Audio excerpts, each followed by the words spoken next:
Bricks সম্মেলনে তারেক রহমানের অংশগ্রহণের অপেক্ষায় দিল্লি। এখনো সিদ্ধান্ত নেয়নি ঢাকা। দণ্ডিত শেখ হাসিনাকে প্রত্যর্পণের আহ্বান। মাননীয় প্রধানমন্ত্রীকে ব্রিক্সে দেওয়া হয়নি, দেওয়া হয়েছে চেয়ারপারসন বিএমস্টেক। এই সমস্ত বিষয়ে এখন আমরা সিদ্ধান্ত নিয়ে নিই দণ্ডপ্রাপ্ত শেখ হাসিনার প্রত্যর্পণ প্রসেস ত্বরান্বিত করার জন্য। আমরা আশা করি ভারত এই ব্যাপারে পজিটিভলি সাড়া দেবে। 5 তারিখে হাসিনা যে কাজটি করেছে সেটা হচ্ছে বাংলাদেশের জুডিশিয়ারির প্রতি বৃদ্ধাঙ্গুষ্ঠে দেখিয়েছে, এবং সেই কাজটি ভারত সরকার করতে দিয়েছে। এবং আশা করব যে আমাদের রাষ্ট্রের কোনো স্তম্ভকে আন্ডারমাইন করার কিছু তারা আর করবেন না। বাংলাদেশকে হেয় না করার আশ্বাস ভারতীয় হাইকমিশনারের। যে কোনো ইস্যুতে আলোচনায় সমাধানে জোর। ডেমোক্রেসিতে ইস্যুস থাকবে, আমাদের ইস্যু হবে, বাংলাদেশের ইস্যু হবে। কোনো ইস্যু নাই যা আমরা বসে সেটেল করতে পারি না। দেখছিলেন প্রধান শিরোনাম। সন্ধ্যার সময় সঙ্গে আছি আমি আলিশা ইসলাম। এবার অন্যান্য শীর্ষ সংবাদ। দেশকে ঋণ ও আমদানি নির্ভর ভঙ্গুর রাষ্ট্রে পরিণত করেছে ফ্যাসিস্ট শাসন। পুনর্গঠনে কাজ করছে বিএনপি সরকার, বললেন প্রধানমন্ত্রী। 3টি গ্রামকে এসডিজি ভিলেজ ঘোষণা। রাষ্ট্রপতি পদে অলি আহমদের পক্ষে মনোনয়নপত্র সংগ্রহ। 11 দলীয় ঐক্যের গণভোটের রায় বাস্তবায়ন না হওয়ায় ক্ষোভ। আর কোনো ফ্যাসিবাদ মেনে না নেয়ার হুঁশিয়ারি। জুলাই আন্দোলন দমনে টিভিতে সংবাদ বন্ধে আরাফাতকে নির্দেশ দেন ওবায়দুল কাদের। ট্রাইব্যুনালে কল রেকর্ড দাখিল। বল প্রয়োগ প্রাণহানি ঢাকতেই কঠোর সেন্সরশিপ।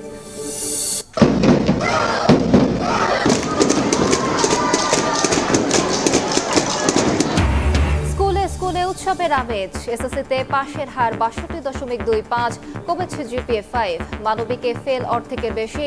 সুযোগ থাকছে খাতা পুনর্মূল্যায়নের। ওরে কোথায় বাবা গো, ও বাবা তুই কেমন হয়ে গেল রে বাবা। সৌদি আরবে আগুনে প্রাণ হারানো 16 প্রবাসীর বাড়িতে স্বজনের আর্তনাদ। 12 জনই নওগাঁর, বাকিরা নাটোর, রাজশাহীর। মরদেহ ফেরাতে ব্যবস্থা নিচ্ছে পররাষ্ট্র মন্ত্রণালয়।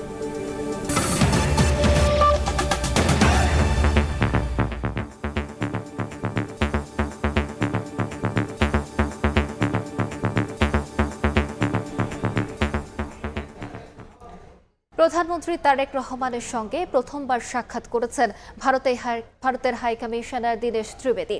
বৈঠকে শেখ হাসিনার প্রত্যর্পণ প্রক্রিয়া দ্রুত করার তাগিদ দিয়েছে ঢাকা। পররাষ্ট্রমন্ত্রী খলিলুর রহমান জানান, দিল্লিতে ব্রিক্স সম্মেলনে অংশগ্রহণ বা প্রধানমন্ত্রী হিসেবে তারেক রহমানের ভারত সফর নিয়ে এখনও সিদ্ধান্ত হয়নি। বাংলাদেশকে হেয় প্রতিপন্ন করে কিছু না করারও আশ্বাস দিয়েছে দিল্লি। আর দীনেশ ত্রিবেদী বলেন, তারেক রহমানের অপেক্ষায় রয়েছে ভারত। দুদেশের মধ্যে বিভিন্ন ইস্যু থাকলেও আলোচনার মাধ্যমে সমাধান সম্ভব। জুলাই গণ অভ্যুত্থানের দ্বিতীয় বর্ষপূর্তিতে দিল্লিতে শেখ হাসিনার ভার্চুয়াল অনুষ্ঠানের পর ফের টানাপোড়েনে বাংলাদেশ ভারত সম্পর্ক। দণ্ডিত হওয়ার পরও ক্ষমতাচ্যুত প্রধানমন্ত্রীকে বক্তব্য দেওয়ার সুযোগ দেওয়ায় নয়াদিল্লির প্রতি ক্ষুব্ধ প্রতিক্রিয়া জানায় ঢাকা। সম্পর্কে উত্তেজনার মধ্যেই সোমবার সচিবালয়ে প্রথমবার প্রধানমন্ত্রী তারেক রহমানের সঙ্গে সাক্ষাৎ করেন ভারতের হাই কমিশনার দীনেশ ত্রিবেদী। ঘণ্টাব্যাপী এ বৈঠকে উপস্থিত ছিলেন পররাষ্ট্রমন্ত্রী ডক্টর খলিলুর রহমান ও উপদেষ্টা হুমায়ুন কবির। দুই দেশের সম্পর্ক এগিয়ে নেওয়ার পরিবেশ তৈরিতে গুরুত্ব আরোপ করে দুপক্ষ। একই সঙ্গে শেখ হাসিনার প্রত্যর্পণ প্রক্রিয়া ত্বরান্বিত করার আহ্বান জানায় ঢাকা। বৈঠক শেষে দীনেশ ত্রিবেদী বলেন, গণতান্ত্রিক দেশে বিভিন্ন ধরনের ইস্যু থাকলেও আলোচনার মাধ্যমে সমাধান করা সম্ভব। দিল্লিতে ব্রিক্স সম্মেলনে তারেক রহমানের অংশগ্রহণের বিষয়ে ভারত আগ্রহ নিয়ে অপেক্ষা করছে বলেও জানান হাই কমিশনার। ডেমোক্রেসিতে ইস্যুস থাকবে, আমাদের ইস্যু হবে, বাংলাদেশের ইস্যু হবে। এটা আমি কনফিডেন্টলি বলতে পারি। কোনো ইস্যু নাই যা আমরা বসে সেটেল করতে পারি না। পররাষ্ট্র মন্ত্রণালয়ে খলিলুর রহমান বলেন, বাংলাদেশের প্রধানমন্ত্রী হিসেবে নয়, ব্রিক্স সম্মেলনে তারেক রহমানকে বিমস্টেকের চেয়ারপারসন হিসেবে দাওয়াত দিয়েছে ভারত।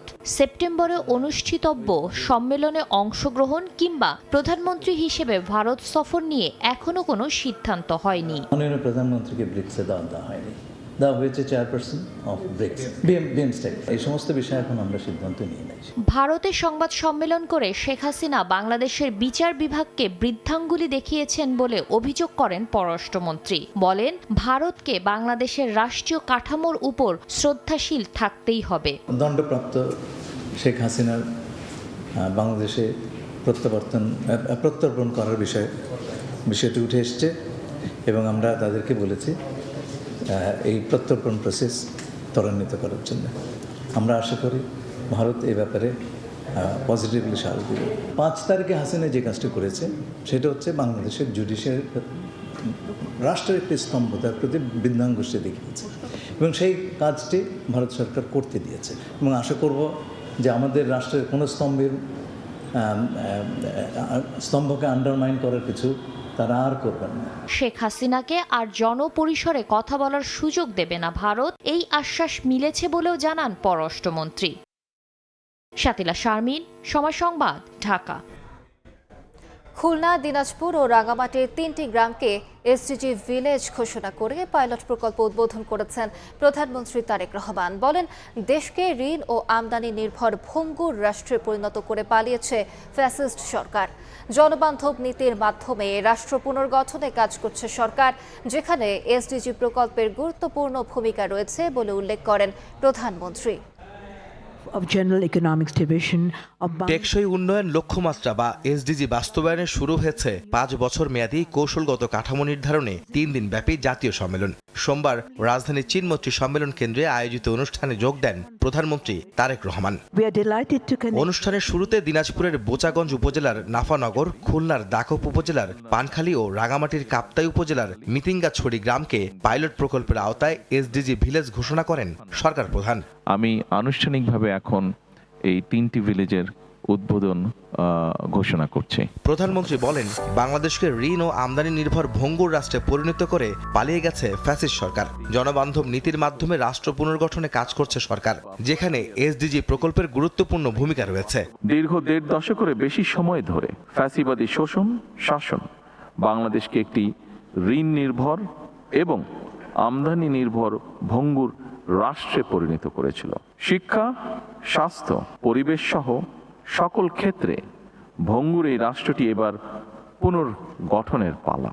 এসডিজি ভিলেজের মাধ্যমে বর্তমান সরকারের নির্বাচনী অঙ্গীকারকে আন্তর্জাতিক স্বীকৃতি ডেভেলপমেন্ট মডেল হিসেবে বিশ্বের সামনে তুলে ধরার প্ল্যাটফর্ম হয়ে উঠবে বলে আশা করেন প্রধানমন্ত্রী। আমি আশা করি এসডিজি ভিলেজ বর্তমান সরকারের নির্বাচনী অঙ্গীকারকে একটি আন্তর্জাতিকভাবে স্বীকৃত ডেভেলপমেন্ট মডেল হিসেবে বিশ্বের সামনে তুলে ধরার একটি দৃষ্টান্তমূলক প্ল্যাটফর্ম হিসেবে গড়ে উঠবে।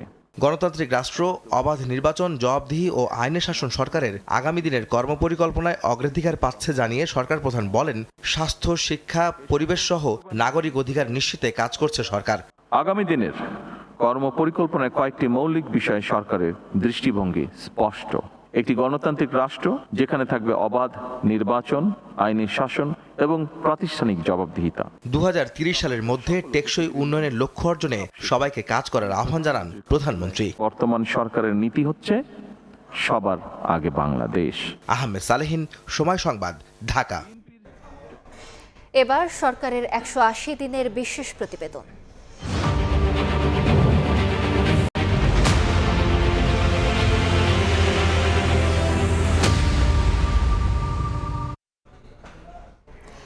ফ্যামিলি কার্ডের পরীক্ষামূলক কার্যক্রমে বদলাতে শুরু করেছে নিম্ন আয়ের মানুষের ভাগ্য। সরকারি এই মাসিক অর্থ সহায়তায় ভর করে ঘুরে দাঁড়ানোর স্বপ্ন দেখছেন তারা। 16 আগস্ট থেকে শুরু হচ্ছে ফ্যামিলি কার্ডের আনুষ্ঠানিক কার্যক্রম। চলতি অর্থ বছরে কার্ড পাবেন 40,20,000 নারী। দলীয় পরিচয়ের ঊর্ধ্বে উঠে প্রকৃত সুবিধা বঞ্চিতদের হাতে কার্ড পৌঁছাতে চায় সরকার। মানুষের বিপুল আকাঙ্ক্ষা বাস্তবায়নকেই মূল চ্যালেঞ্জ হিসেবে দেখছেন সমাজ কল্যাণ প্রতিমন্ত্রী হাসান ওয়ালির প্রতিবেদন। ফ্যামিলি কার্ড বাংলাদেশের প্রত্যেক মা বোনদের কাছে, মাদের কাছে আমরা পৌঁছে দিতে চাই। বিএনপির নির্বাচনী ইশতেহারের প্রধান প্রতিশ্রুতি ছিল ফ্যামিলি কার্ড। নারীদের আর্থসামাজিক উন্নয়ন ও দারিদ্রতা বিমোচনে এমন প্রতিশ্রুতি আশার সঞ্চার করে দেশব্যাপী। বিপুল সংখ্যাগরিষ্ঠতা নিয়ে বিজয়ের পর তারেক রহমানের সরকার শুরুতে হাত দেয় ফ্যামিলি কার্ড বাস্তবায়নে।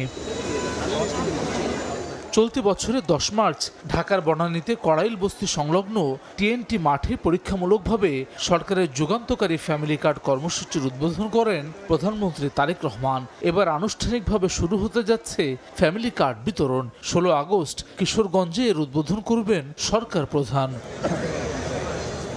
ফ্যামিলি কার্ডে ভাগ্য ঘুরেছে অসংখ্য মানুষের। কড়াইল বস্তির ফরিদা রাহেলাদের ঘরে বইছে আনন্দের জোয়ার। মাসিক 2500 টাকার অর্থ সহায়তায় ভর করে স্বপ্ন দেখছেন ঘুরে দাঁড়ানোর।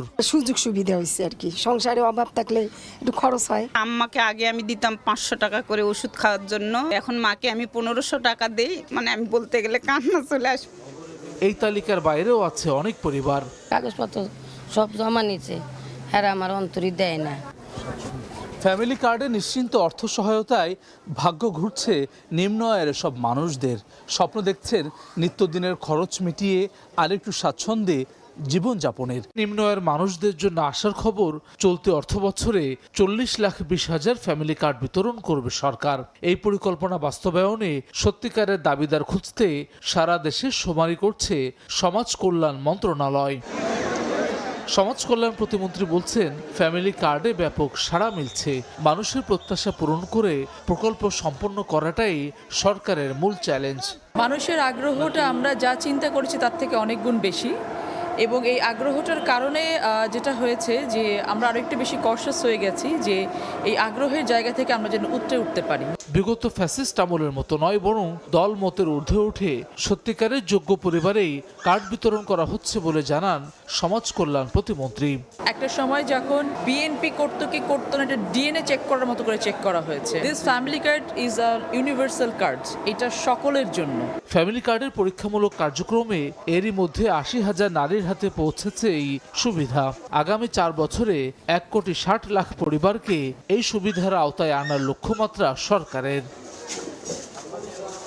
হাসান ওয়ালি, সময় সংবাদ, ঢাকা। রাষ্ট্রপতি পদে অলি আহমদের পক্ষে ইসি থেকে মনোনয়নপত্র সংগ্রহ করেছে 11 দলীয় ঐক্য। এ সময় গণভোটের রায় বাস্তবায়ন না হওয়ায় রাষ্ট্রপতি নির্বাচনে এমপিদের স্বাধীনভাবে ভোট দেওয়ার সুযোগ নেই বলে ক্ষোভ প্রকাশ করেন নেতারা। এদিকে গাইবান্ধায় প্রতিবাদ সমাবেশে জামায়াত আমির বলেন, দেশে আর কোনো ফ্যাসিবাদ মেনে নেবে না জনগণ। বিএনপির পর এবার রাষ্ট্রপতি নির্বাচনে মনোনয়নপত্র সংগ্রহ করেছে 11 দলীয় ঐক্য। সোমবার জোট প্রার্থী অলি আহমেদের পক্ষে ফর্ম উত্তোলন করেন জামায়াতের সহকারী সেক্রেটারি জেনারেল হামিদুর রহমান আজাদ।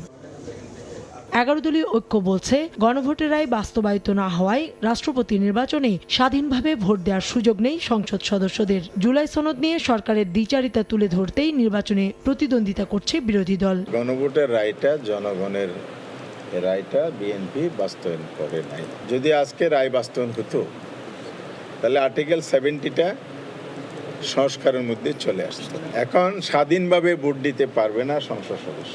রাষ্ট্রপতি নির্বাচনের তফসিল অনুযায়ী মনোনয়নপত্র দাখিল 13 আগস্ট, যাচাই বাছাই 16 তারিখ, প্রার্থিতা প্রত্যাহারের শেষ দিন 18 আগস্ট, আর ভোট 20 আগস্ট। পারছেন না।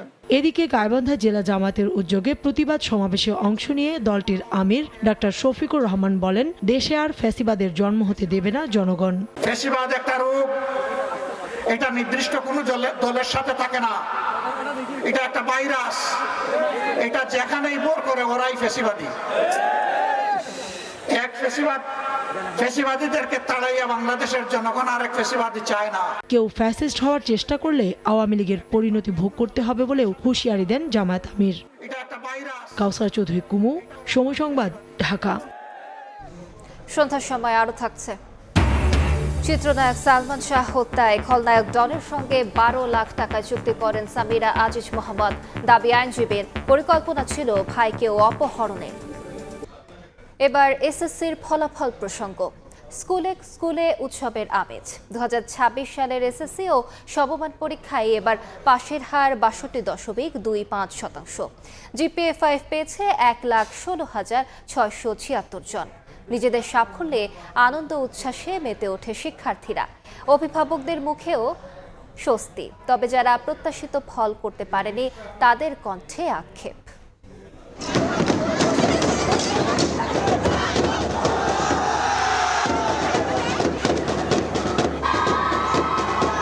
এই উচ্ছ্বাস, আনন্দ আর আবেগ স্কুল জীবনের একটি গুরুত্বপূর্ণ অধ্যায়ে সাফল্য অর্জনের। এসএসসি ও সমমান পরীক্ষার ফলাফল হাতে পেয়েই উচ্ছ্বাসে মেতে ওঠে শিক্ষা প্রতিষ্ঠান প্রাঙ্গণ।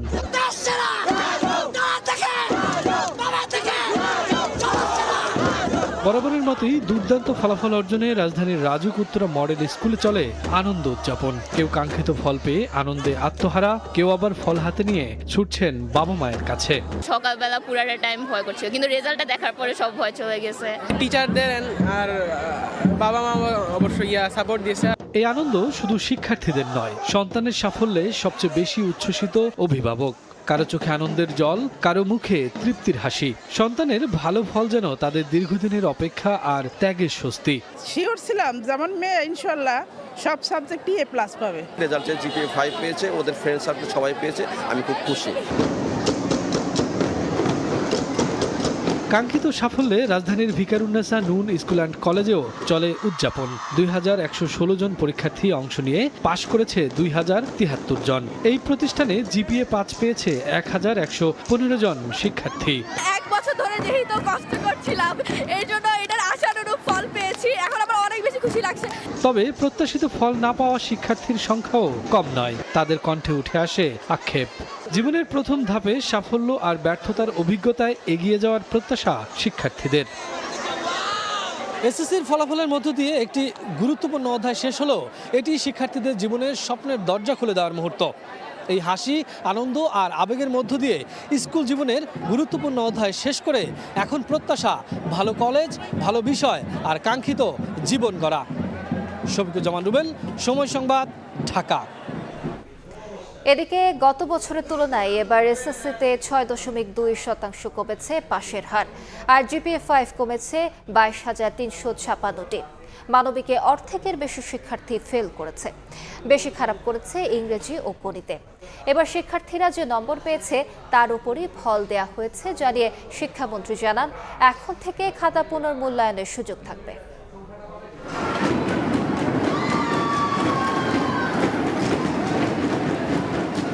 এবার এসএসসি পরীক্ষায় অংশ নেয় 18,29,485 জন শিক্ষার্থী।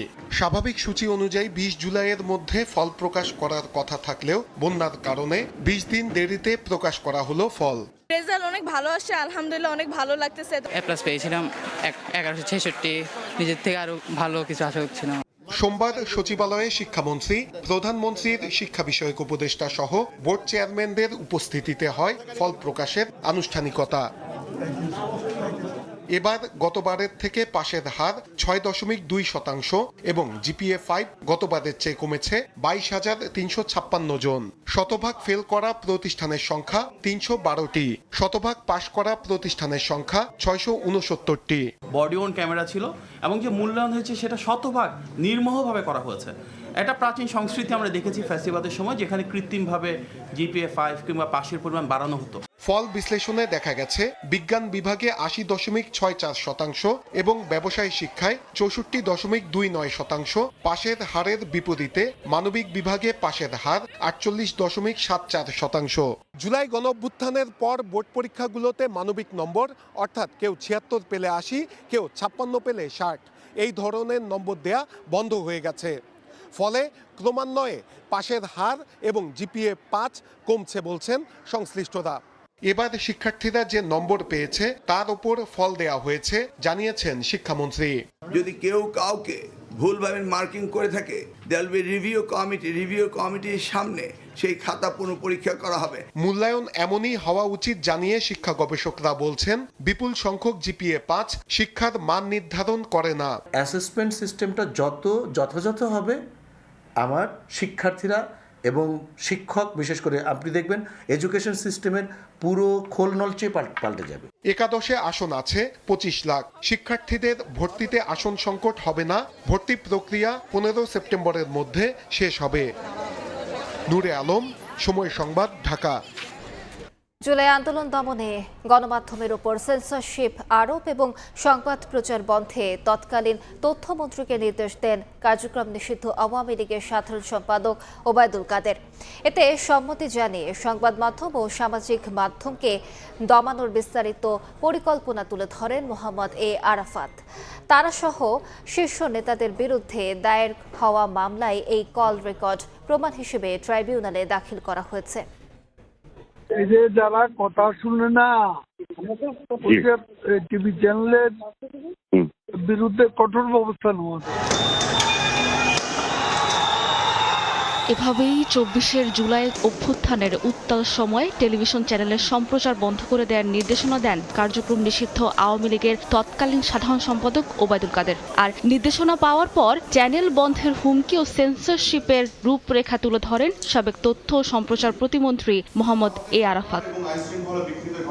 আন্দোলন দমনে আইনশৃঙ্খলা বাহিনীর অতিরিক্ত বল প্রয়োগ ও প্রাণহানির ঘটনা যেন গণমাধ্যমে না আসে তা ঢাকতেই নেওয়া হয়েছিল কঠোর সেন্সরশিপের পথ। প্রসিকিউশনের দাবি, দেশের সাধারণ মানুষের কাছে সঠিক তথ্য পৌঁছানো ঠেকাতে তৎকালীন সরকারের শীর্ষ পর্যায় থেকে এই সিদ্ধান্ত নেওয়া হয়। আজকে যেন কোনো সংঘাতের খবর না দেয়। যে আজকে যদি কোনো ক্লাসের মারামারির ভিডিও ফুটেজ বা ছবি দেখায়, ওদেরকে এনিমি অফ দ্য স্টেট হিসেবে ডিক্লেয়ার করা হবে এবং সারা জীবনের জন্য বন্ধ করে দেবো। আমি থ্রেট করে রাখছি আজকে। আর ওই যে বঙ্গবন্ধু স্যাটেলাইট গুলোকে বসায় রাখছি যে আপনি কনস্ট্যান্টলি দেখবেন যে টিভি ক্লাসের ছবি দেখাবে সাথে সাথে অফ করে দেবেন। আমার কোনো পারমিশনের জন্য মেসেজ পাঠাবেন না। আপনাকে ঢালা পারমিশন দিয়ে রাখলাম। আর উইদাউট মাই পারমিশনটা অন করবেন না। এই ব্যবস্থা নিয়ে রাখছি কাদের হয়ে আজকে। ফাঁস হওয়া এই ফোন আলাপে কেবল সংবাদ মাধ্যম বন্ধের হুমকি নয়, উঠে আসে ছাত্র আন্দোলনকে বিতর্কিত করার রাজনৈতিক অপচেষ্টাও। আন্দোলনকারীদের উপর চড়াও হতে এবং কারফিউ এর যৌক্তিকতা দেখাতে বয়ান তৈরির কৌশলও আলোচনা করা হয় দুই মন্ত্রীর মধ্যে। হত্যাকাণ্ড যেন মানুষ জানতে না পারে, এই জন্য যেমন ইন্টারনেট বন্ধ করে দেওয়া হলো, ঠিক তেমনি টিভি চ্যানেলকেও সেন্সর করা হলো এবং হুমকি দেওয়া হলো তারা যেন এই খবর প্রচার না করে। 4টি টিভি চ্যানেল থেকে প্রাপ্ত তথ্যের ভিত্তিতে দেখেছি যে এই জুলাই আন্দোলনের সময় বিভিন্ন তারিখে এই চ্যানেলগুলো কোনোটা 2 ঘন্টা, কোনোটা 3 ঘন্টা, কোনোটা 1 ঘন্টা করে বন্ধ রেখেছিল। আন্তর্জাতিক অপরাধ ট্রাইব্যুনালে ওবায়দুল কাদের, মোহাম্মদ এ আরাফাত, যুবলীগ ছাত্রলীগের সভাপতি, সাধারণ সম্পাদক সহ 7 জনের বিরুদ্ধে চলমান বিচার প্রক্রিয়ায় এই কল রেকর্ড ইতোমধ্যেই প্রমাণ হিসেবে ট্রাইব্যুনালে দাখিল করেছে প্রসিকিউশন। সাবরিনা মজুমদার, সময় সংবাদ, ঢাকা। সন্ধ্যার সময় আরো থাকছে।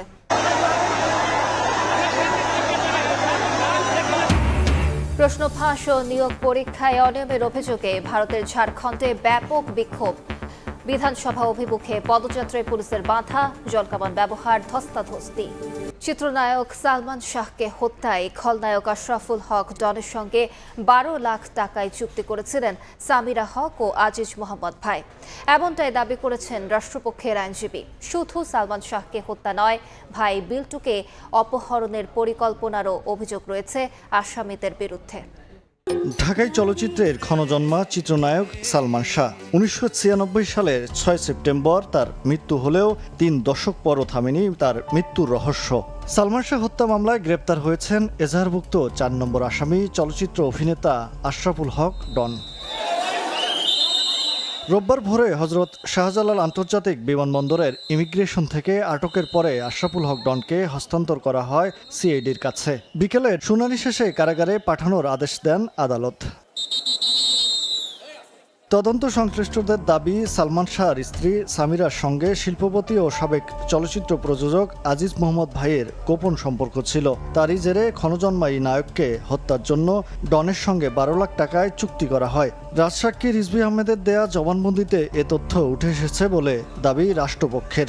আজিজ মোহাম্মদ ভাই এবং সামিরা 12 লক্ষ টাকার বিনিময়ে ডনকে তারা ঠিক করেছিল তাকে হত্যা করার জন্য। শুধু হত্যায় নয়, মামলা তুলে নিতে চাপ প্রয়োগে সালমান শাহর ভাই বিল্টুকে অপহরণের পরিকল্পনারও অভিযোগ রয়েছে ডন ও ডেভিডের বিরুদ্ধে। সেই পরিকল্পনা বাস্তবায়নের সময় 1997 সালের 19 জুলাই গ্রেপ্তার হন রিজভী আহমেদ। পরে একই বছরের 24 জুলাই সালমান শাহ হত্যার ঘটনায় আদালতে 164 ধারায় স্বীকারোক্তিমূলক জবানবন্দি দেন তিনি। মহিব আল হাসান, সময় সংবাদ, ঢাকা। মেহেরপুরে 96টি ল্যান্ডমাইন উদ্ধার করেছে সেনাবাহিনীর বোমা ডিসপোজাল টিম। এর মধ্যে 17টি ট্যাঙ্ক বিধ্বংসী এবং 79টি মানব বিধ্বংসী মাইন। শনিবার সদর উপজেলার বেদবাড়িয়া গ্রামে কালু মালিথার জমিতে কাজ করার সময় ল্যান্ডমাইনগুলো দেখতে পান। এতে স্থানীয়দের মধ্যে আতঙ্ক ছড়িয়ে পড়ে। খবর পেয়ে জমিটি ঘিরে রাখেন পুলিশ ও বিজিবির সদস্যরা। আজ দুপুরে যশোর ক্যান্টনমেন্ট থেকে ঘটনাস্থলে আসে সেনাবাহিনীর 19 সদস্যের বিশেষ টিম। বোম ডিসপোজাল ইউনিটের সদস্যরা করেন পরীক্ষা নিরীক্ষা। পরে মাইনগুলো উদ্ধার করে গ্রাম থেকে দূরে একটি মাঠে নিয়ে ধ্বংস করা হয়। সৌদি আরবে সোফা তৈরির কারখানায় আগুনে নিহতদের মধ্যে নওগাঁরই 12 জন। 3 জনের বাড়ি নাটোর ও একজনের বাড়ি রাজশাহীতে। পরিবারে সচ্ছলতা ফেরাতে সৌদি আরব পাড়ি জমান নওগাঁর আত্রাই উপজেলার মোহন ও সুমন। তাদের মতো একই গ্রামের রেজওয়ান ফারুকও যান সৌদিতে, কিন্তু কারখানায় আগুনে নিভে গেল তাদের স্বপ্ন। এদিকে নাটোরের সাব্বির, শামীম ও হৃদয়ের বাড়িতেও আহাজারি। দ্রুত মরদেহ দেশে ফিরিয়ে আনার দাবি তাদের। প্রশ্ন ফাঁস ও নিয়োগ পরীক্ষায় অনিয়মের অভিযোগে উত্তাল ভারতের পূর্বাঞ্চলীয় রাজ্য ঝাড়খণ্ড। সোমবার বিধানসভা অভিমুখে চাকরি প্রার্থীদের কর্মসূচি ঘিরে উত্তেজনা ছড়িয়ে পড়ে। লিখিত আশ্বাস না পাওয়া পর্যন্ত আন্দোলন চালিয়ে যাওয়ার ঘোষণা দিয়েছেন অনশনরত নেতা দেবেন্দ্রনাথ মাহাতো। শিক্ষার্থীদের দাবির প্রতি সমর্থন জানিয়ে আলোচনার মাধ্যমে সমাধানের আহ্বান জানিয়েছেন বিজেপি ও জনতা দল ইউনাইটেডের নেতারা। খেলার খবর, বাবাকে শেষ বিদায় জানালেন লিওনেল মেসি। রোজারিওর এল প্রাদো সমাধিতে শেষকৃত্য অনুষ্ঠিত হয় হোর্হে মেসির। 68 বছর বয়সে রোজারিওর একটি হাসপাতালে মারা যান মেসির বাবা। গতকাল মেসি সিনিয়রের শেষকৃত্য হয় পারিবারিকভাবে। স্ত্রী আন্তোনেলা রোকুসো ও 3 ছেলেকে নিয়ে সেখানে উপস্থিত ছিলেন মেসি। গোপনীয়তার জন্য সাধারণের প্রবেশ বন্ধ রাখা হয়, তবে নিরাপত্তা বেষ্টনী উপেক্ষা করে ড্রোন ওড়ায় কয়েকটি টিভি চ্যানেল। এ নিয়ে মামলার প্রস্তুতি নিচ্ছে মেসির পরিবার। এ পর্যায়ে শীর্ষ সংবাদগুলো জানিয়ে দিচ্ছি আরেকবার। ব্রিক্স সম্মেলনে তারেক রহমানের অংশগ্রহণের অপেক্ষায় দিল্লি। এখনো সিদ্ধান্ত নেয়নি ঢাকা। দণ্ডিত শেখ হাসিনাকে প্রত্যর্পণের আহ্বান, বাংলাদেশকে হেয় না করার আশ্বাস। দেশকে ঋণ ও আমদানি নির্ভর ভঙ্গুর রাষ্ট্রে পরিণত করেছে ফ্যাসিস্ট শাসন। পুনর্গঠনে কাজ করছে বিএনপি সরকার, বললেন প্রধানমন্ত্রী। 3টি গ্রামকে এসডিজি ভিলেজ ঘোষণা।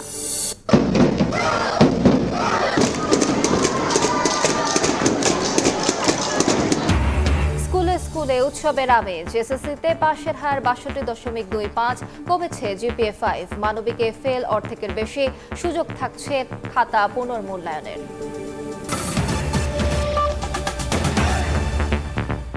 এ ছিল সন্ধ্যার সময়। এরপর জনপদের সময় নিয়ে সঙ্গে থাকবেন জাফর সাদিক। ধন্যবাদ আলিশা। জনপদের সময় নিয়ে আসছি কিছুক্ষণ পর, সঙ্গে থাকুন সময়।